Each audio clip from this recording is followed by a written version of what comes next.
Warranty Wire, customer trust, AI. every day in the warranty world. Welcome back to the Warranty Wire, where we discuss all things AI, automation, and elevated expectations.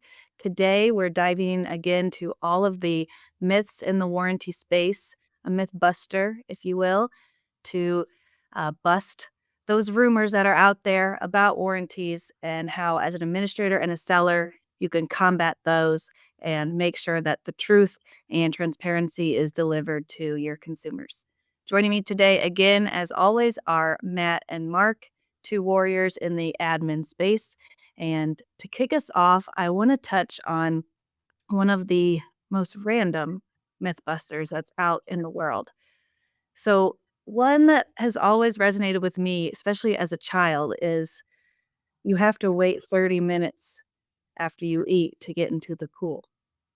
Like, what is that about? What do you guys think that stems from?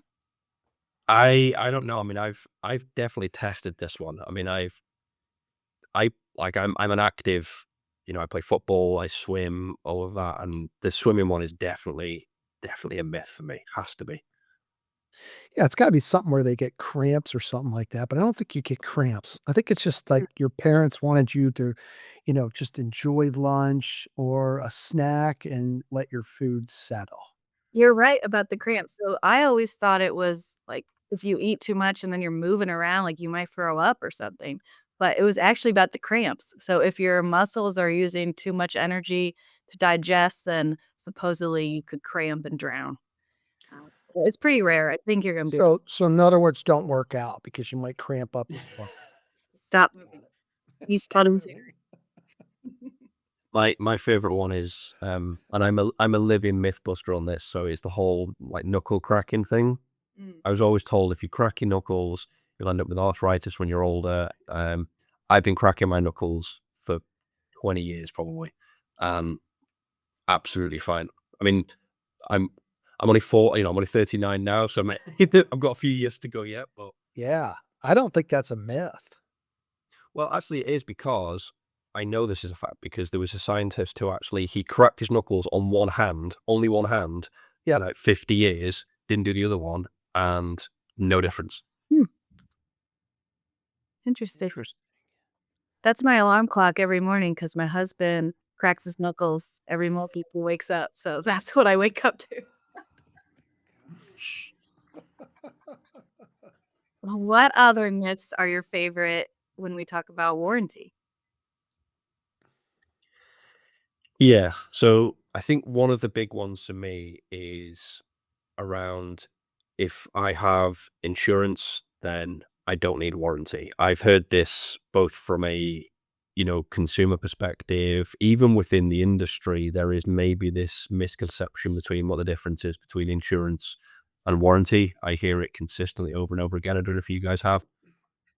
Absolutely. I think it's one of those things that since we're in the space, we get so used to it's common knowledge of what's covered in a warranty and it's separate from your traditional car insurance, home insurance. And this comes up for me almost every time we have a new hire. If they're fresh off the market and not from the warranty space, you always have to lay out the difference between car insurance is for accidents and warranty is for repair on a high level. And the same goes for the end consumer too. So whenever you're selling, I think in the traditional sense with the dealer and F&I manager, they're trained. They can sit there and educate the customer across the desk from them about the value and warranty. But in our space, we're focused on digital, we're focused on post sale. You really have to make sure that customer is educated and sees the value in warranty. And it's hard to do that without educating them on the difference between traditional insurance and warranty coverage. Yeah, it's definitely, a kind of a common objection from people that just naturally say, "Oh, I already have insurance," right? And listen, they're not looking to say yes, they're looking to say no. And so it starts there and it just kind of builds and they actually start thinking that their insurance is going to cover it. And we've always said that, insurance is going to cover, the perils of everything, right? It doesn't cover the actual use of it. That's where the service contracts come in. It covers the use of it. We want you to use your product. use it. If something happens, guess what? You're covered. Yeah. I would actually argue as well that potentially warranty is more critical than insurance, because the likelihood of you having to have an insurance claim where something, catastrophic goes wrong, you have a, car accident, God forbid, versus something's just stopped working on my vehicle, is far more likely to happen and is far more likely to impact your day to day than, having to actually have an insurance claim. I would say the likelihood of you claiming against warranty is a lot higher than you claiming against insurance. So I would always kind of, make the argument that warranty is potentially more critical in day to day than insurance is. Yeah, that's a good point. I think from a seller and administrator standpoint, to bust this myth, it's really important just to be transparent and educate customers. So even though it's common knowledge to us because we deal with it every day, make sure that in your digital materials, when a customer is being presented a warranty product, it's important to call that out, that there's a difference between insurance and warranty, and really help educate them on the value that warranty brings. Yeah. And actually, I can bring some stats alongside this because we did a recent survey of consumers. I'll give you guys a guess of what percentage of consumers thought they already had warranty. So actually, they thought that the service contract was actually an auto insurance policy. 15%. I'd go 10%. Okay, Becky, you're closer, but you're still only halfway there. It's actually 30%, which is like start the 1 in 3 who have this policy Yeah, believe that they actually have auto insurance. that's It crazy. shows the confusion. Yeah. Well, I mean, that's really interesting to think 3 out of 7 think they have it and they don't. That's got to be a shocker. Uh, this also kind of segues into another myth, right? Warranties in service contracts are the same thing. You ever heard that one? I have. Like, why do I need to buy an extended contract because I just bought my vehicle and it comes with the OEM manufacturer warranty already covers me? Yeah. Yeah, and this doesn't just apply to, most people think with vehicles. It's across the board, I think, with warranties and service contracts. You buy a new Apple Watch, for example, and it's like, well, I've already got Apple Care against that. It's like, yeah, but Apple Care will only cover you for X number of years. What happens after that point? And this is what most consumers don't think about, is if something's going to go wrong, it's unlikely to go wrong when the appliance or the vehicle, whether it's brand new, it's going to be later on down the line. Yeah. Yeah. We always talked about that, right? Was that like you think about all the money that's being spent on research and development for a new product, right? They're testing it out. They're seeing the failure points. They're doing everything that they can to understand when all of a sudden that curve starts expanding. That hey, the majority of these products are starting to break at 3 months, at 1 year, at 2 years, whatever the case might be. And the manufacturers are hedging their bets that, they wanna, they'll cover everything inside their warranty, but they don't wanna leave themselves at risk. So they're gonna head and put it at that 1 year, um, in most cases. So a lot of money goes into it for these manufacturers, and they don't want their product to break during their OEM. Yep. And I have my own real life horror story about this as well. Before I got into this space, I purchased a vehicle. I took out the kind of 2-year extended warranty with the OEM. Didn't think of anything beyond that, and it was literally like 2 years and I think 6 days later, like catastrophic failure in the engine that just wasn't covered. Yes. Exactly. And you speak to the OEM, it's like, well, I had extended coverage. Like, yeah, for 2 years, that ran out 6 days ago. So the cost is now yours. And it's incredible the amount of people that don't think about that point. But this is the thing. It's important to tackle these, although they might be myths in the industry, it's not just myths in the industry, it's massive consumer expectations and consumer knowledge that it's a case of you could have the best product in the world. If you don't educate your consumers on why they should have that product, it doesn't matter.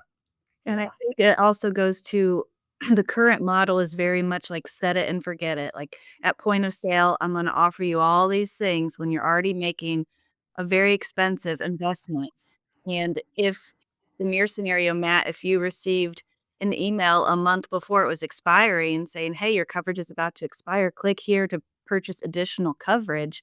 At that point in your ownership, you may have a different perspective of like, yes, I absolutely see the value. I want to continue coverage. Where at the point of sale, if they're like, do you want 2 year or 5 years? It's hard to make that decision. So if you implement that digital cadence and continue to communicate with the customer throughout the life cycle, not just at purchase, you're going to see an uptick. And it also just helps keep that top of mind value to the customer later down the road. Exactly. Yeah.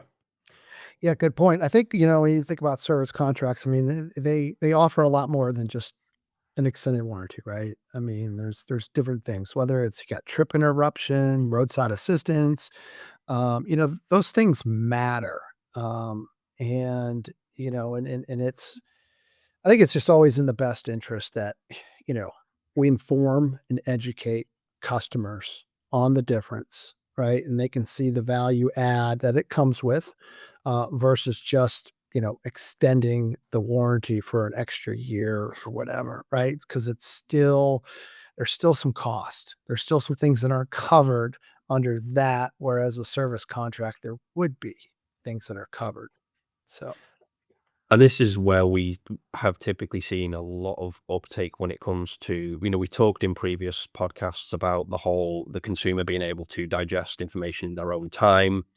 But, if you think about the way that some of our clients are utilizing our e-commerce platform, we specifically list out what is covered under that service contract. So, if you buy I'm not going to disparage any particular car make, say, but if you know that there is a vehicle you buy which is prone to, particular breakdowns, and you know that it's covered under that particular plan or that product, then okay, if it does eventually break or if something does go wrong with it, I'm covered.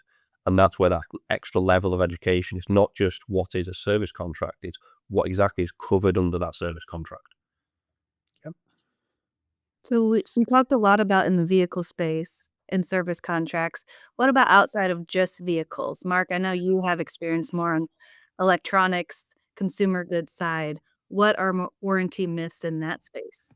Yeah, I think I have the biggest one that comes to mind, is American Express, right? So a lot of customers, they utilize American Express, and one of the things, the advantages that American Express adds is that, hey, listen, you buy this product, TV, Apple, whatever it might be, you buy the product, we're going to extend, and you use it on the American Express, we're going to extend that manufacturer's warranty by an additional year.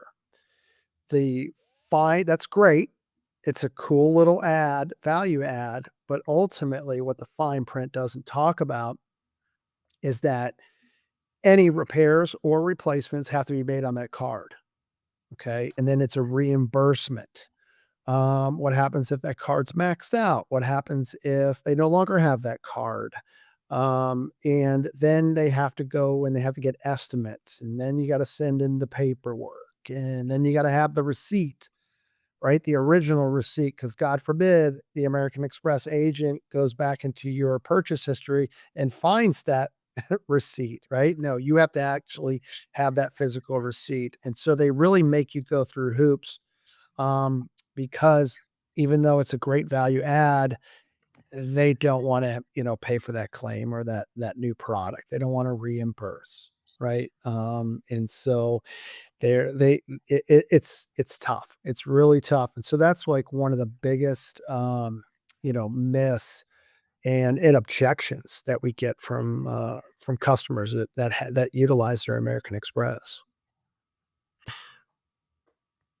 So I guess you were talking about the whole set it and forget it before, but I imagine from an Amex perspective, they won't necessarily highlight too much to the consumer that you have this protection, because it's a case of, you'll purchase it, you may not get any particular paperwork associated with it.